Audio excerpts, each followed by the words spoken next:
행복한 안식일입니다. 이제 전반기도 6월 한 달 남았습니다. 지금껏 교회를 잘 섬기고 함께 온 우리 성도님들께 감사드리고요. 다가오는 여름도 또 장마도 그리고 혹 시련도 저희들 잘 이겨낼 수 있도록 함께 해주시기를 부탁드립니다. 오늘 아침에 제가 샤워하면서 이런 기도를 드렸습니다. 하나님, 지난주에도 지지난주에도 지금 한 달, 두 달간 우리 교회 손님이 빠짐없이 왔는데, 그렇죠 여러분들? 오늘도 손님이 끊기는 것보다는 그 분위기를 유지할 수 있도록 해주세요. 그런데 하나님께서 우리 이학봉 목사님을 손님으로 보내주실 줄은 제가 생각도 못했고요. 내가 기도를 순간 다른 것은 아니고요. 우리 목사님 앞에서 설교를 한다는 것 때문에 이제 부담이라기보다는 우리 성도님들이 우리 목사님의 설교를 듣고 싶어 하실 분들이 많은데 제가 이 자리에 올라온 게 조금 그랬는데요. 아마 목사님 다음 기회에 정식으로 아마 후배 목사에게 질서를 알려주시려고 정식으로 이렇게 저희가 초청해서 또 목사님의 말씀을 듣는 기회가 있으면 좋을 것 같다라는 생각이 들었습니다. 다행히도 제가 무안읍교회에서 목회할 때 우리 목사님께서 은퇴하시고 무안에 와서 사시면서 저희 이웃으로 저희 교회 성도로서 있어서 제가 목사님 앞에 설교해 본 적은 몇 번 있어서 그나마 조금 맞습니다. 뭐 이런 얘기를 드리려는 것은 아니고요. 그때 제가 많이 지도도 받고 함께 등산도 하고 함께 얘기도 나누면서 제 첫 목회지에서 많은 도움을 받았던 것 같습니다. 아마 많은 분들이 신기훈 목사님 하시는 얘기를 제가 많이 듣는데요. 사실 저는 신기훈 목사님의 설교를 들어본 적도 없고 그 영향력만 많이 알고 이렇게 목회를 하는 한참 후배인데, 저는 또 우리 이학봉 목사님의 설교를 정말 많이 들으면서 혹은 또는 또 그런 목회 철학이나 이런 걸 들으면서 했던 기억이 있습니다. 어쨌든 목사님께서 절대 안 된다고 은혜 받으시겠다고 이렇게 사양하셔서 오늘 준비된 말씀을 가지고 올라왔습니다. 오늘 이 시간은 라합의 삶이 전해주는 희망이라는 주제로 라합의 생애에 나타난 하나님의 은혜를 찾아보고자 합니다. 특별히 이 주제를 정한 이유는요, 저희가 지금 명품인생학교가 오늘 정식적으로는 끝입니다. 그런데 우리 이경숙 성도님이 한 번 더 하자 이렇게 지난주에 말씀을 해주셨고요. 지금 그 마음이 변했는지 안 했는지 모르겠습니다. 다음 주는 근데 안 될 것 같습니다. 일정상 보니까 다음에 또 이야기를 잘해서 마음이 변하지 않았다고 하니까 명품인생학교가 이어질 것 같습니다. 5회로요. 또 혹시 손 드신 분들 계시면 6회, 7회도 될 수 있습니다. 우리 여성 지도자분들이, 교회의 여성분들이 강사가 되어서 이렇게 진행되어 왔습니다. 라합에 대해 성경의 기자들은 이런 사실들과 평가를 저희들에게 전해주고 있습니다. 먼저 마태복음 1장 1절로 5절, 그녀가 메시아의 족보를 장식하는 그분의 조상이 되었다는 역사적 사실을 전해줍니다. 아브라함과 다윗의 자손 예수 그리스도의 계보라. 살몬은 라합에게서 보아스를 낳고, 보아스는 룻에게서 오벳을 낳고, 오벳은 이새를 낳고. 그리고 사도 바울은 히브리서 11장 31절에서 그녀의 위대한 믿음의 계보를 잇는 인물로 라합을 평가했습니다. 믿음으로 기생 라합은 정탐꾼을 평안히 영접하였으므로 순종하지 아니한 자와 함께 멸망하지 아니하였도다. 또한 야고보는요, 야고보서 2장 25절에서 행함으로 온전한 믿음의 본보기로서 아브라함과 같은 신뢰로 그녀를 평가했죠. 또 이와 같이 기생 라합이 사자들을 접대하여 다른 길로 나가게 할 때에 행함으로 의롭다 하심을 받은 것이 아니냐. 정리해 보자면 라합은 메시아의 실제적 조상으로 믿음의 계보의 일원으로 가장 완벽한 믿음, 행함으로 말미암은 믿음을 실천하는 소유자로 평가받고 있는 것입니다. 이런 라합이 성경에서 더욱 더 위대하게 평가되어지는 이유는 두 가지가 있습니다. 개인적으로 제가 보기에 그녀는 혈통적으로 이스라엘 백성이 아닙니다. 즉 선천적으로 물려받은 신앙의 유산이 없는 이방인입니다. 혹시 모태신앙 한번 손들어 보시겠습니까?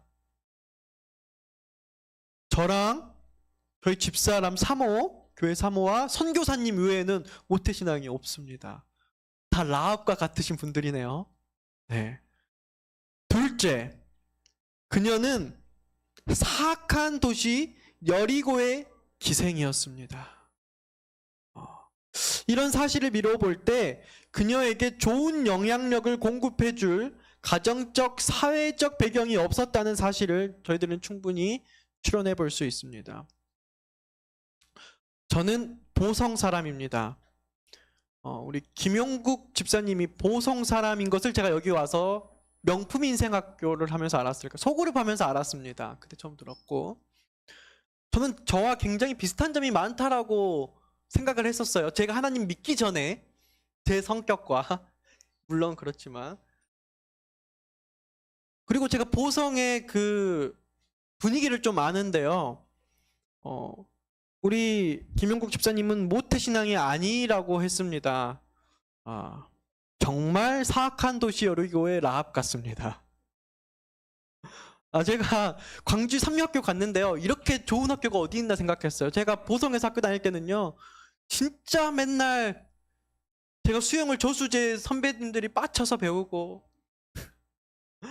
항상 그 터미널 앞에서 울퉁 벗고 그 기합받고 산에 올라가서 묶여서 매 맞는 것을 막 이렇게 많이 이렇게 보는 시절이었는데요. 근데 다른 학교들은 안 그랬더라고요. 동시대에 정말 약간 별로 안 좋은 동네였는데요. 제가 늘 하나님께 감사한 것은 제가 삼육학교로 가지 않았으면 내 인생이 어땠을까라는 생각을 정말 많이 해보게 됩니다.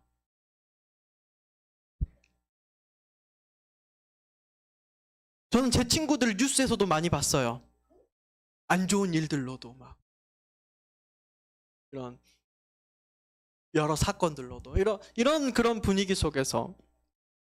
근데 어쨌든 이 라합은 당시에 사악한 도시 여리고의 어떤 사람이었죠? 기생이었고요. 그는 혈통적으로 하나님을 모르는 사람이었습니다. 그러기에 기생 라합은 우리 모두에게 오늘 희망이 되는 인물이며, 나아가 하나님께서는 어떤 선천적 조건이나 가정적 배경이나 사회적 여건을 뛰어넘으셔서 우리에게 구원을 성취하시게 하시는 분이라는 사실을 저희들에게 시사한다는 점을 저희들이 알게 됨으로써 먼저 이 안식일 아침 이런 하나님께 감사하게 되는 것 같습니다. 이런 감사가 저와 여러분 모두에게 있게 되는 이 시간 되길 간절히 바랍니다. 이제 라합이 이룬 생애 성취를 좀 정리해 보도록 하겠습니다. 그는 첫 번째로 신앙적인 부분에서 그녀는 메시아의 족보의 일원이 되는 믿음의 성취를 이룬 여인이었습니다. 둘째로 사회적인 부분에 있어서 그녀는 다윗 왕가의 족보를 잇는 왕족의 반열에 올라 사회적 성취도 이룬 여인이었습니다. 세 번째로 가정적인 부분이에요. 그녀는 온 가족을 구원하는 선교적 성취를 이룬 여인입니다. 그렇다면 그녀가 자신이 가진 선천적, 가정적, 사회적 안 좋은 여건들 속에서도 그것을 극복하고 믿음의 성취를 이룬 밑바탕에는 어떠한 원인이 있었을까요? 그 이유를 찾기 위해서 오늘 말씀을 찾아봐야 될 것 같습니다. 여호수아 2장 9절로 13절의 말씀을 보도록 하겠습니다. 읽겠습니다. 말하되 여호와께서 이 땅을 너희에게 주신 줄을 내가 아노라. 우리가 너희를 심히 두려워하고 이 땅 주민들이 다 너희 앞에 간담이 녹나니 이는 너희가 애굽에서 나올 때에 여호와께서 너희 앞에서 홍해물을 마르게 하신 일과 너희가 요단 저쪽에 있는 아모리 사람 두 왕 시온과 옥에게 행한 일 곧 그들을 전멸시킨 일을 우리가 들었음이니라. 우리가 듣자 곧 마음이 녹았고 너희로 말미암아 사람이 정신을 잃었나니 너희의 하나님 여호와는 위로는 하늘에서도 아래로는 땅에서도 하나님이시니라. 그러므로 이제 청하노니 내가 너희를 선대하였은즉 너희도 내 아버지의 집을 선대하도록 여호와로 내게 맹세하고 내게 증표를 내라. 그리고 나의 부모와 나의 남녀 형제와 그들에게 속한 모든 사람을 살려 주어 우리 목숨을 죽음에서 건져내라. 오늘 이 말씀은 당시 라합이 이스라엘 정탐꾼들과 나눈 대화의 일부입니다. 이 대화의 배경을 잠깐 살펴보면은요, 여호수아가 가나안 정복이라는 하나님이 주신 사명을 이루고자 사전 준비를 하게 됩니다. 그래서 이 여리고성에 스파이를 보내죠. 근데 이 잡히지 말아야 될 이 정탐꾼들이 잡힙니까? 안 잡힙니까? 잡히지는 않는데 결과적으로 잡힐 뻔합니다. 그 여리고 왕에게 사전 노출돼 버려요. 그래서 여호수아 2장 1절로 4절에 보면은요, 이 이스라엘 정탐꾼이 한 명이 아니고 어디에 있는 것까지도 모두 이스라엘 왕에게 보고가 됩니다. 알게 되는 것이죠. 그래서 전쟁도 치르기 전에 우리 여호수아의 사전 계획이 실패하게 되었습니다. 그때에 한 인물이 분위기를 바꿔놓습니다. 그 인물이 누구예요? 오늘의 저희들이 묵상할 인물 라합이에요. 그녀가 도리어 적국의 스파이들을 여리고 왕에게 신고하는 것이 아니라 그들을 감싸주고 감추어주고 그들을 살려 보내주죠. 그리고 나서 하는 대화가 방금 읽은 오늘 본문 말씀입니다. 이런 위기의 순간에 라합은 어떤 선택을 했습니까? 본인도 본인의 나라와 백성을 어떻게 보면 배반하는 행동을 하게 된 것입니다. 민족과 나라를 배신하는 일은요, 목숨 걸지 않고는 불가능한 일입니다. 당시라면 더더욱이나 그렇습니다. 또한 지금까지도 여리고 사람으로 태어났고 살아왔던 자신의 삶을 정말 송두리째 앞으로는 부인해야 하는 그런 선택을 한 거예요. 이거 보통 선택입니까? 한번 상상해 보시면 좋겠어요. 내가 여리고 사람인데 누가 이 여리고를 공격하기 위해서 여리고를 정탐 온 간첩을, 여러분 간첩 신고는 몇 번이죠? 간첩 신고를 하지 아니하고 간첩 편을 든 거예요. 제가 자꾸 오랜만에 보성 얘기를 하는데, 제가 어렸을 때에 다녔던 고등학교의 역사 선생님이 간첩 선생님으로 잡혀갔습니다. 유명한 탤런트의 아버지예요. 제가 있을 때는 아니고 제가 있기 전 일인데 그 일들이 계속 이제 있는 거예요. 근데 그때 그 간첩 역사 선생님이 잡혀가면서 아직도 뭐 그분이 간첩이다 안 간첩이다 뭐 말은 많은데요, 어쨌든 그분을 도와줬던 많은 분들이 직업도 잃었고요, 사회에서 할 수 있는 모든 것을 잃었습니다.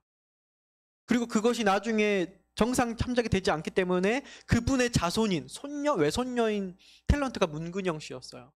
그분이 어쨌든 그 연예인 활동하면서 그것들이 늘 제가 기사를 찾아보니까 수면으로 올라 이런 상황이었어요. 그러니까 누구는, 제가 어렸을 때 저희 객관적인 이야기가 아니라 저희 동네 이야기입니다. 어쨌든 그분은 역사 선생님에서 쫓겨났고 고문을 당하시고 그 일대로 동네에 나타나지 않았지만, 누구는 그분을 간첩이라고 그분은 간첩이지 하지 않았고, 누구는 그때 같이 그런 수모를 당했고 뭐 그랬습니다. 저는 이제 더 이상의 정보는 뭐가 맞는지는 모릅니다. 어쨌든 제가 하고자 하는 말은요, 스파이, 간첩을 돕는다는 것은 정말 그 백성으로서, 그 민족성으로서 봤을 때는 큰 죄 중에 큰 죄임은 분명합니다. 근데 라합이 그런 선택을 했어요. 그녀에게 어떤 내면의 힘이 있었기 때문에 그녀는 그런 위대한 선택, 하나님의 백성의 관점으로 봤을 때 하나님을 역할을 하는 위대한 선택을 할 수 있었을까요? 그녀와 정탐꾼이 나눈 대화 속에서 그녀의 인격을 좀 정리해 볼 수 있습니다. 첫 번째로, 그녀는 국제 정세를 파악하는 정보력이 있습니다. 지금 라합은 자신이 알고 있는 홍해 사건, 그리고 아모리 족속과 이스라엘 백성 간의 대치 사건, 그리고 그 대치 사건을 바라보는 그 주변 민족들의 반응이, 모든 것들을 정탐꾼들에게 이야기할 수 있는 사람이었습니다. 한편으로는 사회적으로 가장 천한 기생의 그냥 여인이었지만, 그녀는 그냥 세상의 정세에 관심 없이 살아가는 것이 아니라 그 정세를 이야기하고 말할 수 있는 사람이었다라는 것을 저희들이 볼 수 있습니다.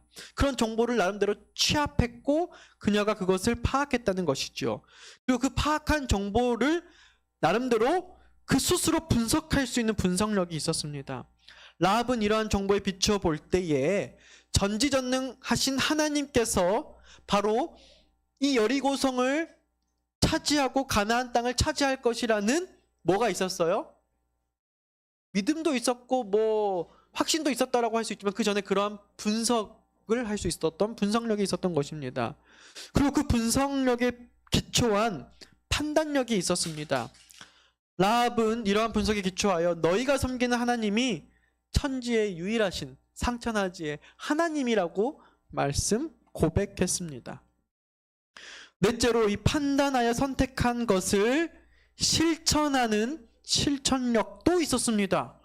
라합은 그저 그렇게까지 판단하는 것에 그치는 것이 아니라 이러한 판단의 두 가지를 선택하고 실행합니다. 그중 하나는 유일하신 하나님을 섬기는 이 두 정탐꾼들을 죽음으로 내몰 수도 있으나 그들을 돌보았던 선택을 합니다. 또 한 가지는 전지전능하신 하나님이 노예였던 이스라엘의 세계 모든 민족 위에 뛰어나게 하실 분이었다는 것을 그가 판단하고 그분의 백성이 되기로 그가 결심하고, 그렇기 때문에 나의 목숨, 우리의 가족의 목숨을 지켜달라고 하는 요구까지 할 수 있었던 것입니다. 다섯 번째로, 바른 선택과 실행이 온 가족에게 유익이 되게끔 하는 공익성까지 가지고 있었습니다. 자기 혼자 잘 믿고 잘 사는 것이 아니라 자기와 관련된 가족, 혹은 더 나아서 확장하면 자기가 공익성을 미칠 수 있는 그런 공동체에게 그가 그의 영향력을 미쳤다라는 사실입니다. 나 혼자만 잘 사는 게 아니라 내 가족이 잘 살 수 있도록 희생하고 헌신한 것입니다. 그리고 그 희생과 헌신에 비롯된 선택이었다라는 것입니다. 여섯 번째로, 이러한 모든 것이 성취되도록 하는 뭐가 있었어요? 철저함이 있었어요. 여러분, 이렇게 라합을 분석하니까 정말 조금 너무 부족한 점이 없는, 우리가 세상에서 봤으면 정 떨어질 것 같은 사람이지 않습니까? 치밀해요. 부족함이 없어요.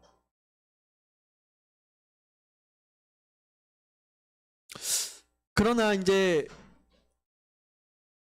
이러한 인간적인 부분 쪽으로는 완벽했던 그 이유가 그 라합의 인격에 있었다라고 하는 것입니다.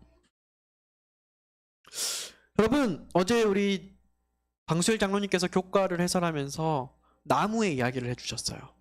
제가 그 나무의 이야기를 조금 그림으로 보여드리고 싶어요. 여러분, 웅장한 나무는 무엇을 가지고 있죠? 어제 말씀하시는 게 제가 너무 공감이 됐어요. 가지를 치면 그 가지는 아무리 쳐도요 죽지 않아요. 여러분, 무화과 나무가 해년마다 그 무화과 나무 남겨놓는 거 여러분들 아시죠? 이건 죽이는 거야 살리는 거야, 제가 이런 생각이 들지만 가지는 아무리 쳐도 살아납니다. 그러나 이 라합이 그가 이룬 많은 열매와 그런 성체 밑바탕에는 무엇이 있냐면요, 그 밑에 보이지 않는 곳에 그 뿌리, 바로 그녀의 인격, 즉 그녀의 성품이 있었음을 알게 됩니다. 그렇다면 이 라합이라는 인물은 더욱더 흥미진진해지는 것이죠. 이 신앙적 배경이 전혀 없는 이방 여인으로 태어났어요. 계층 사회에서 최하위 신분이에요. 사회적 약자였던 그 여인이 어떻게 그런 인격을 형성했냐라고 하는 것이죠. 좋은 품성과 좋은 인격은요, 많이들 유전적 요인에서 혹은 건강한 가정 환경 상황 속에서 혹은 잘 갖춰진 시스템 속에서 형성되는 것이다. 뭐 이렇게들 많이 생각합니다. 이런 요건 중 어느 하나 가지지 못한 사람이 라합이었어요. 며칠 전에 이경숙 성도님이 개인적으로 좀 어려운 일로 교회 출석을 많이 못해서, 저 오고 나서는 한 번도 출석 안 하셨죠. 그래서 우리 이경숙 성도님 집에 방문을 가서 그 이야기를 들으면서 저는 정말 몇 날 며칠을 이와 같은 생각에 빠져 있었어요. 어떻게 그런 환경 속에, 정말 영화로 만들어도 손색이 없을 만한, 어떻게 보면은 어려운 환경 속에서 그 아들, 그러니까 이경숙 성도님 말고 그 아들 우리 혁진 씨, 물론 제가 직접 보진 않았지만, 물론 부모님의 뭐 이야기니까 모든 부모님은 자식 객관할 수 없다고도 할 수도 있지만, 그래도 우리가 객관적으로 보여지는 것 안에서 어떻게 그렇게 건강하게 자랄 수 있었을까? 신앙적인 부분 빼고요. 그 모든 외 부분에서 아마 저와 같은 생각을 모든 사람들이 했을 것 같습니다. 저도 굉장히 좋은 신앙적 유전을 받고 자랐습니다. 저희 할아버지, 저희 외할아버지, 저희 부모님, 저희 큰아버지, 큰아버지, 뭐 고모부, 이모부, 목사님, 뭐 장로님, 뭐 나름대로 저에게 보여주는 모습은, 적어도 손자에게 혹은 조카에게, 아들에게 보여준 모습은 정말 건강한 신앙의 모습을 저는 받고 살아왔어요. 그런 이야기를 들었고요. 그런 헌신의 모습을 보면서 살았어요. 물론 모든 부분 그렇지 못했을 수 있지만, 적어도 자식에게 보여주는 부분에서만큼은 그러한 삶으로 저는 신앙적 요건을 가졌어요. 또한 저도 MZ세대잖아요. 배고픔을 모르는 시대에서 나름대로 풍족한 대한민국이 발전하는 그런 상황 속에서 어떻게 보면은 예전에 그런 아픔을 모르고 자란 그런 세대의 목회자입니다.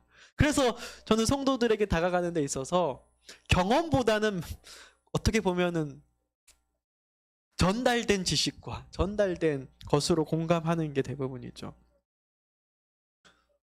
그렇기 때문에 그렇지 못한 시대적 그리고 사회적 배경 속에서 그런 사람들을 이해한다는 것, 사실 좀 어렵습니다. 그리고 제가 전달된 지식으로만 따지면 사람들이 잘 된 데에는 그 배경이 있다라고 하는 것입니다. 기본적으로 모든 사람들이 가지고.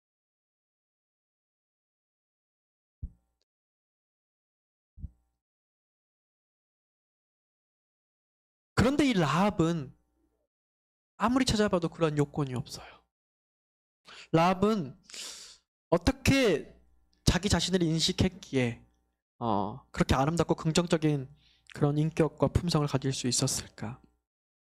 성도 여러분, 보통요, 좋은 품성과의 인격은 자신이 자신을 바라보는 관점, 즉 자기인식에서 시작된다는 사실을 아실 것입니다.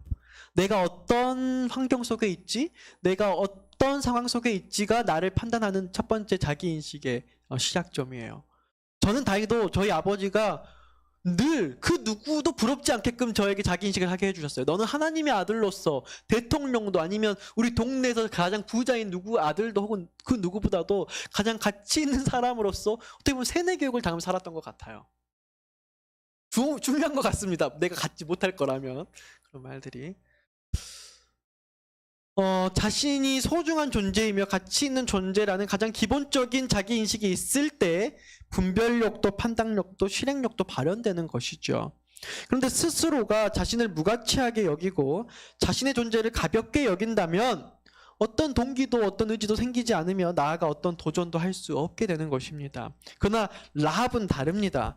자신의 시대를 분별하고 바르게 판단하고 선택하고 실행하여 자신의 운명 앞에 과감하게 도전하며 아름다운 성취를 이루어냈지 않습니까? 그렇다면 그녀는 자신을 보는 건강한 자기인식이 있었다는 사실을 저희들이 이해할 수 있어요. 그 건강한 자기인식 위에 그녀의 인격과 품성이 형성되었고 그 인격과 품성으로 믿음의 성취를 이루었다라고 하는 것입니다. 그러나 그녀는 선천적, 가정적, 사회적 환경은 절대로 좋지 못했어요. 아주 최악이었어요. 일반적으로 사람들의 품성과 인격의 밑거름은 이 자기 인식, 자기 평가를 통해서 이루어진다고 했는데 그 자기 평가는 또 무엇을 통해 이루어지냐면 외부적 시선을 통해서 이루어집니다. 그러니까 일반적으로 사람들의 품성과 인격의 밑거름이 되는 자기 인식, 그 자기 인식은 그 사람을 평가하는 외부의 정보에 의해서 형성된다는 거예요. 여러분, 저는 제가 노래를 그렇게 못하는지 몰랐습니다. 그런데 저랑 같이 노래를 부르면 자꾸 사람들이요, 자꾸 쳐다봐요. 그러면서 이제 중요한 자리에서는 조금 목소리를 좀 줄일까? 아니면 멜로디로 넘어갈까? 제가 지금 17년 만에 갓디엘 명예회원으로 지난주에 복귀를 했습니다. 갓디엘이요, 혼합이 너무 약해져서요. 목사님, 김수영 목사님께 연락이 왔어요. 너 목회자인데 왜 갓디엘이 아니니? 같이 하자. 그래요? 아무튼 알겠습니다. 같이 가서 처음 노래 연습을 했어요. 그래서 처음에 한마디 하라 그래서 제가 갓디엘에 제 시험을 봤는데 떨어졌다가 지금 세어보니 17년 만에 내가 갓디엘에 들어올 수 있게 되었다. 이렇게 말했더니 막 사람들이 대단한 스토리라고 이렇게 말을 해주시더라고요. 그리고 나서 엄청 훈훈하게 막 하는데 노래를 시작하자마자 승천아, 너는 왜 하이테너 했다가 세컨드 테너 했다가 왔다 갔다 하니? 그러면서 자꾸 저의 영향을 이렇게 줄여요. 그리고 마지막에 갓딜 소개를 하는데 우리는 갓딜 뭐 이런 걸 뭐 찍재요. 장마켓 때 뭐 한다고. 그래서 하는데 갑자기 안 되겠다. 승천아, 너는 그냥 립싱크만 해라. 화음이 안 맞아. 그래서 저는 우리는 갓딜입니다 이렇게만 했어요. 진짜로. 그러니까 이런 외부적 평가를 제가 계속 받으니까요. 나는 노래를 못하구나. 나는 노래를 못하는 사람이야. 그리고 노래하는 곳만 가면은 이렇게 되는 거예요. 공감하신 분들 몇 분 계시죠? 우리 방장로님, 김집사님. 같은 종족에서 전 너무 행복합니다. 송장로님도요. 그렇지만 외부적 시선으로는 우리 교회에는 음악 선생님이 한 분, 두 분, 그리고 잠재적으로 한 분 더 오실 거예요. 음악 선생님이 세 분이나 있는 음악적으로 아주 튼튼한 피아노 반주자가 7명이나 있는 아주 음악적으로 저희가 깊은 교회이기도 합니다. 그러니까 이런 자기 인식들은 사실은요, 이 외부의 정보에서 형성이 되는 거예요. 한 가지 시를 좀 소개해드리고자 합니다. 아버지의 등을 밀며, 손택수 시인의 시입니다. 제가 잘 못하는데 미리 부탁하실 분들 섭외하지 못했기 때문에 제가 시를 한번 조금 낭독해 보도록 하겠습니다. 아버지는 단 한 번도 아들을 데리고 목욕탕에 가지 않았다.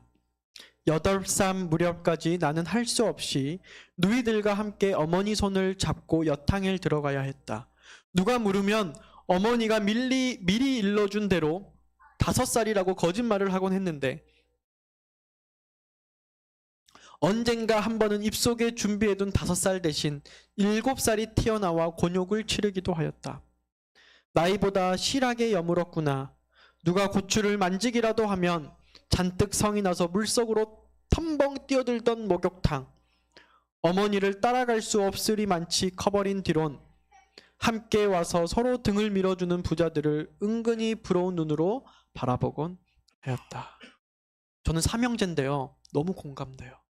저희 아버지가 너무 바쁘셔서 저희 키울 때 제가 좀 늦게 자란 편이어서 늦게 어머니 따라서 목욕탕 갔던 기억이 아직도 제 기억 속에 있어요. 동네 누나를 목욕탕에서 봤던 기억이 아직도 그 모습은 생각나지 않아요. 그 에덴 동산에 아담과 하와가 빛의 옷으로 가렸듯이 저도 거기 부분만 빛의 옷으로 가려져 있지만 그런 상황들이 제 기억에 아직도 남아있어요. 그러니까 저는 제 아이들 데리고 한 번도 제 새벽을 여탕에 보내본 적이 없어요. 저의 그런 기억 때문에. 전 덜 바쁘기도 하지만 네. 어쨌든 이런 상황이 개인적으로 저에게는 많이 공감이 된 시였습니다. 그때마다 혼자서 원망했고 좀 더 철이 들어서는 돈이 무서워서 목욕탕도 가지 않는 걸 거라고 아무렇게나 함부로 비난했던 아버지. 저는 이러지는 않았는데요. 어쨌든 이 아들은 그렇게 아버지를 비난했던 것 같습니다. 등짝에 살이 시커멓게 죽은 지게 자국을 본 건 당신이 아버지가 쓰러지고 난 뒤의 일이다. 의식을 잃고 쓰러져 병원까지 실려온 뒤의 일이다. 그러니까 이 아들이 아버지의 등을 아버지가 쓰러진 다음 처음 보게 된 거예요. 그렇게 밀어드리고 싶었지만 부끄러워서 차마 자식에게 보여줄 수 없었던 등, 해지면 달지고 달지면 해를 지고 걸어온 길 끝, 적막한 등짝에 낙인처럼 찍혀 지워지지 않는 지게자국. 아버지는 병원 욕실에 엎혀 들어와서야 비로소 자식의 소원 하나를 들어주신 것이었다. 참으로 아버지의 깊은 사랑을 전해주는 감동적인 시가 아닐 수 없습니다. 어려운 시절 자신의 온몸을 던져 자식을 사랑한 아버지의 모습을 저희는 시 한 편을 통해서 만나게 되는 것이죠. 그런데 오늘 저는 이 시를 다른 측면에서 한번 살펴보고자 합니다. 자식을 향한 지극한 사랑 때문에 삶의 고단한 모든 무게를 자기 어깨에 짊어지신 그 아버지의 삶이 모든 자식들로부터 박수받아야 마땅하고 존경받아야 마땅하다고 여러분도 생각하지 않으십니까? 다 그렇게 생각하시죠. 끄덕끄덕 하시는데요. 그렇다면 왜 시인의 아버지는 자신을 부끄럽게 여기고 아들도 자신을 부끄럽게 여길 거라고 생각했을까요? 그래서 목욕탕을 못 데려간 거잖아요. 네.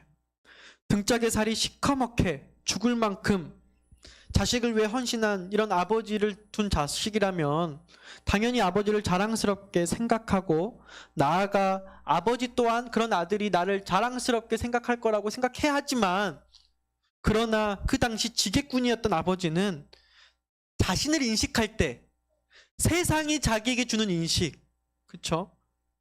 사회가 가지고 있던 통념을 통해 자신을 바라보았던 것입니다. 우리 사회가 성숙하지 못했을 때 직업에 차별을 두고 그 가치 있는 직업과 가치 없는 직업을 가지고 이런 차별이 있었을 때 그러한 시선을 여전히 그 시선을 가지고 그 시선이 자기인식까지 와서 그러한 자기인식을 통해서 자기의 인격과 성품이 건강하게 뿌리내리지 못하게 된 것이라는 것이죠. 우리는 태어나면서부터 자신에 대한 가치에 대해 주변 사람들의 평가를 듣게 됩니다. 저도 그랬고 여러분도 그랬습니다. 누구는 그래서 삼루타에 태어나서 본인이 삼루타를 친다고 생각하는 사람들이 있습니다. 맞죠? 태어나 보니 어느 중견 혹은 대기업 간부의 자녀들로 태어난 사람도 있고, 혹은 태어나 보니 부잣집 자녀로 태어난 사람도 있고, 혹은 태어나 보니 나는 부모도 짐이요 형제도 짐인 삶이 있고, 태어나 보니 혹은 내 운명과 내 미래를 내 스스로 알고 결정하지 못하잖아요. 우리는 태어나면서부터 우리가 선택하지 않은 환경 속에 살아가야 하는 사람입니다. 때로는 내가 원하지 않은 배우자, 같이 함께 가야 될 십자가로서 가야 될 경우도 있고, 혹은 내가 원치 않았지만 내가 감당해야 될 내 직업, 혹은 내가 어떻게 해서든 지킬 수 없는 상황에서도 지켜야 될 내 자식이 있는 경우가 있고, 우리는 각자 다 다양하지만 그러한 삶을 살아가고 있습니다. 그럴 때에 우리 안에 형성된 자기인식을 정리하자면 이렇게 세 단계로 나눌 수 있죠. 외부에서 이루는 평가, 그에 대한 정보의 축적, 그리고 그 정보대로 자신도 자신을 평가하는 자기인식이 형성되는 거예요. 위의 시인은요, 이러한 과정을 통해서 아들과 함께 목욕탕도 가지 못했고 죽을 때까지 아들에게 떳떳하지 못한 아버지로서 그렇게 아들과 아버지의 단순한 그저 소소한 행복의 일상을 누리지 못했던 것 같습니다. 저는 제 아들 새벽이야 목욕탕 가면 얼마나 행복한지 몰라요. 잠깐이지. 근데 이러한 그냥 소소한 일상적에 있는 행복도 누군가에게는 정말 큰 소망과 행복이었을 수 있었다는 것이죠. 일상에서 자연스럽게 형성되는 자기 인식의 과정을 생각해 보면 라합은 정말 특별한 경우가 아닐 수 없죠. 그녀가 이룬 믿음의 성취, 성경에 기록한 그녀의 삶 자체가 명백한 증거이죠. 그녀는 분명히 자기의 건강한 인식을 했기 때문에 바른 인격과 품성으로 믿음의 성취를 이룰 수 있었던 것입니다. 그렇다면 그녀가 부정적인 환경과 조건을 극복하고 어떻게 건강한 자기인식을 형성할 수 있을까? 진짜 결론입니다. 이게 오늘날 저희들에게 희망과 소망이 되는 것이고 저희들에게 답이 될 수 있어요. 저희가 이 답을 찾게 된다면 그녀의 성공적 삶의 모든 비결을 찾게 되는 것입니다. 이 중요한 질문의 답을 찾기 위해서 다시 말씀으로 돌아가 살펴보아야 할 것이 있습니다. 여호수아 2장 9절로 13절 말씀이에요. 그녀의 고백에 답이 있습니다. 읽겠습니다. 말하되 여호와께서 이 땅을 너희에게 주신 줄을 내가 아노라.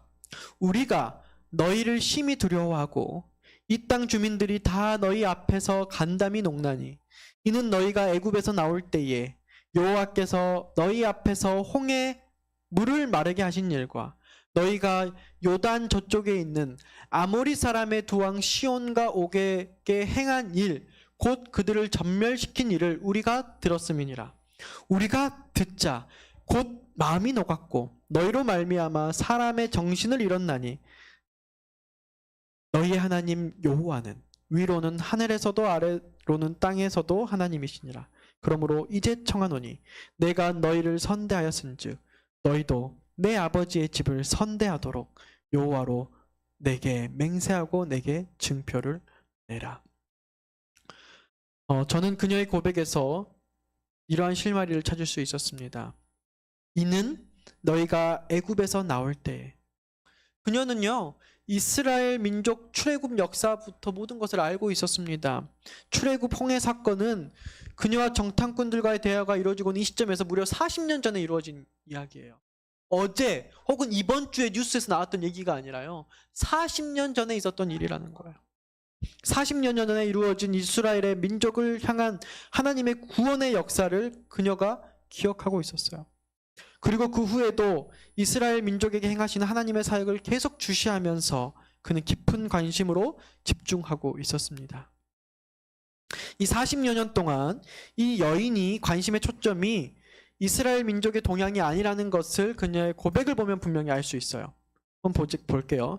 너희의 하나님 여호와는 위로는 하늘에서도 아래로는 땅에서도 하나님이시니라. 그녀의 관심의 초점은 바로 이스라엘 백성을 구원하시는 사랑의 하나님에게 있다라는 것입니다.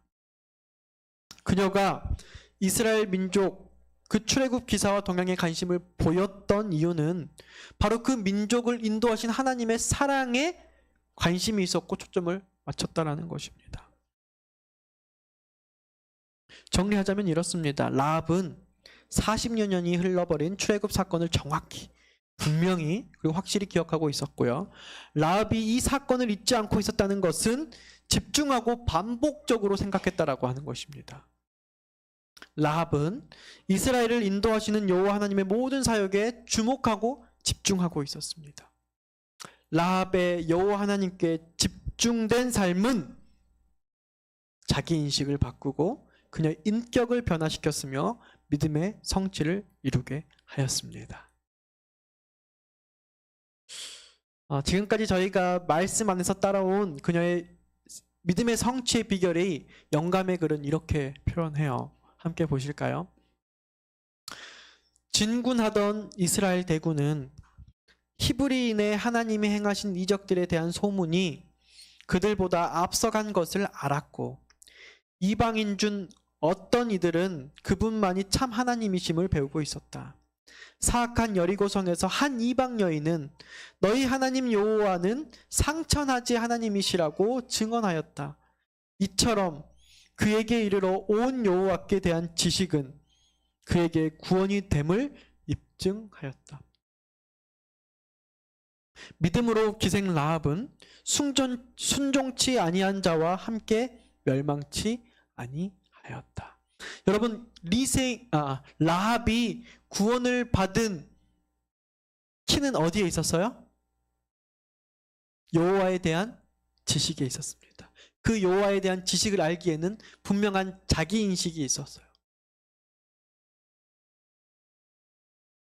단순한 한 문장으로 화인 여사는 그녀의 믿음의 성취의 원인을 규명합니다.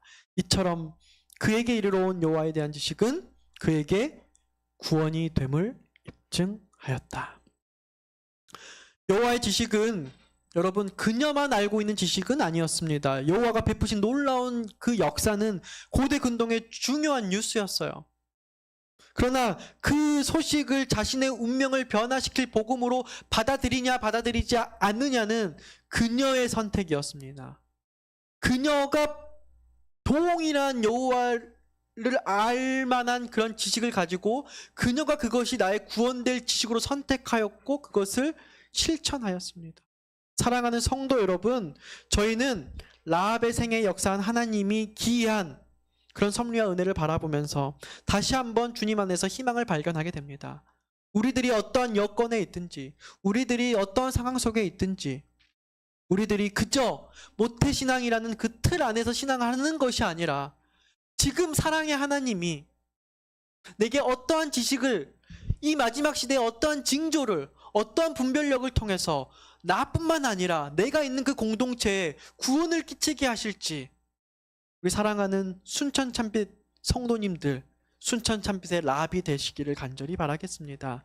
왜냐하면 그러한 희망이 우리에게도 있기 때문입니다. 저는 그 희망을 제가 부임한 지 3개월밖에 안 됐지만 그 3개월 동안 충분히 보았다라고 확신합니다. 명품 인생학교를 통해서 우리 여성들이 지도자로 세워지는 모습을 보았고요. 이 여성들이 무언가를 하고자 하는 모습을 보았어요. 물론 저는 이 라합의 그런 교훈을 여성에만 국한시키고 싶은 것은 아닙니다.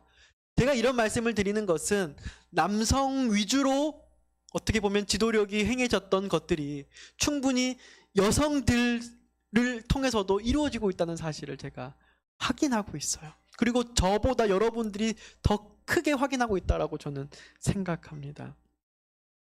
여러분, 5월 한 달 동안 가정예배 캠페인, 제가 아까도 잠깐 교회 소식 시간에 소개를 해드렸는데요. 저는 이 포스터를요, 교회 카톡에 올리는 것을 고민했어요. 바쁜 우리 현대인들이 많은 우리 순천참빛교회 성도들에게 내가 이것을 카톡 하나 보내는 게 그저 하나의 스팸이 되지는 않을까. 그러나 그저 전달자의 마음으로, 기도하는 마음으로 올렸을 때 제 믿음이 부족함을 하나님께서 깨우쳐 주셨습니다. 저희 교회에 4명의 우리 라합들이 잠언 필사를 함께 해주셨어요. 그냥 카톡 하나, 이 홍보 포스터 하나로 해주셨어요. 뿐만 아니라 호남 앞에 800여 명의 성도들이 이 한 달간 참석했다고 들었어요. 이걸로 인해서 아마 많은 목사님들이 강력하게 호소하지 않았을 거예요, 제 생각에. 그냥 배너에 올리고 포스터를 올린 것이 아마 대부분 홍보였을 거예요. 그런데 800여 명의 성도들이 이 잠언 필사를 함께 하였고 오늘 그것을 인증해서 찍어달라고 이렇게 하였는데 굉장히 놀라운 일이라고 저는 생각이 됩니다. 하나님을 아는 지식을 찾기 위한 이 실천력, 저는 우리 순천참빛교회 목사라는 사실이 자랑스럽습니다. 이 밴드에 순천참빛교회 아무개 이렇게 인증이 날마다 올라오는 것을 제가 한 번씩 보는데요, 굉장히 자랑스럽더라고요. 우리 교회도 여기에 동참하고 있고, 이것은 제가 누구만 특정지어서 칭찬하는 것이 아니라 우리가 이렇게 하나님의 지식을 아는 이런 여러 이벤트들이나 이런 사역과 이런 일에 함께 동참하자는 격려인 것입니다. 명품 인생학교, 이 직원에만 하더라도 혹은 이걸 할 때만 해도 이것을 어떻게 하느냐라는 걱정이 많았습니다.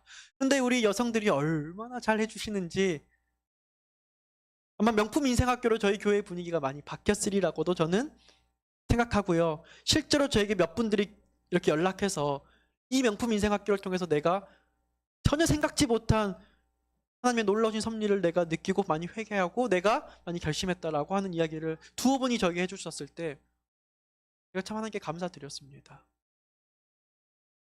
그리고 어떻게 보면은 이어서 이렇게 사진들도 있죠. 여러분 이 사진들 보면은 그냥 지나간 것이지만 참 기분 좋지 않으십니까? 이렇게 하나님의 은혜임을 고백합니다. 그리고 무심코 전달한, 그냥 제가 그때부터는 내가 생각하지 말자, 모든 것들을 내가 전달할 뿐 취사 선택은 개인이 하는 거니까 했어요. 그런데 우리 이경숙 성도님이 그 명품 인생학교 중간에, 그게 중간이에요, 이경숙 성도님. 그때 저희가 집에 방문했어요. 그렇게 이렇게 하고 교회에 출석하시는 것뿐만 아니라 골든벨에 도전하겠다라고 이렇게 말씀을 해주셨고 그게 마중물이 되었어요.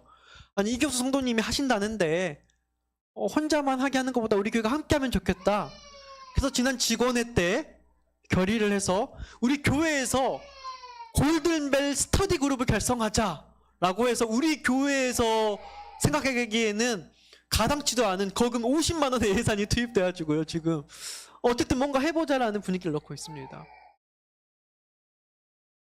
이 마중물을 통해서 춘천 참빛교회 많은 분들이 내가 이러한 일을 통해서 하나님을 아는 지식에 내가 무언가 실천해보고 내가 무언가를 해보겠다는 결심을 오늘 이 시간 할 수 있게 되시기를 저는 간절히 소망합니다. 하나님께서 이것을 통해서 예언의 신을 우리 순천 참빛교회에 더 알게 하는 기쁨을 주실 거라고 생각합니다. 특별히 청지기에 대한 기별을 하나님께서 순천 참빛교회 이 기간을 통해서 여러분들에게 분명 메시지를 주실 거라고 저는 확신합니다. 그러니까 여러분들 신청하시면 됩니다. 이한나 집사님께 신청해 주셔서 이 그룹을 이렇게 운영해 가시면 될 것 같습니다. 그리고 다음 안식일은 자랑스러운 여성 안식일 예배를 드리는 날입니다. 명품 인생학교를 통해서 여성들이 계속 해왔던 거의 피날레입니다. 그래서 다음 주는요, 여기 보시는 것처럼 설교 이한나 집사님, 사회 김미겸 집사님, 그리고 기도 김경자 집사님, 그리고 시무 김현주 집사님, 전달된 분도 있고 이제 아신 분들도 있을 수도 있어요. 시무 김현주 집사님은 제가 아마 아직 전달 못했고요. 안교 변현숙 집사님, 그리고 경찬 최수영 집사님, 아직 제가 두 분 말 아직 못했거든요. 드리려고 했는데 지금 이렇게 공식적으로 발표합니다. 그래서 그날은요, 이 여성들이 예배를 인도하는 안식일로서 저희들이 여성 지도자를 세우는 안식일로서 그냥 하루에 끝내는 게 아니라 저희들이 지금 이렇게 과정을 통해서 나아가고 있다는 사실을 여러분들 기억하시면 좋겠습니다. 우리 순천 참빛교회의 라합들입니다.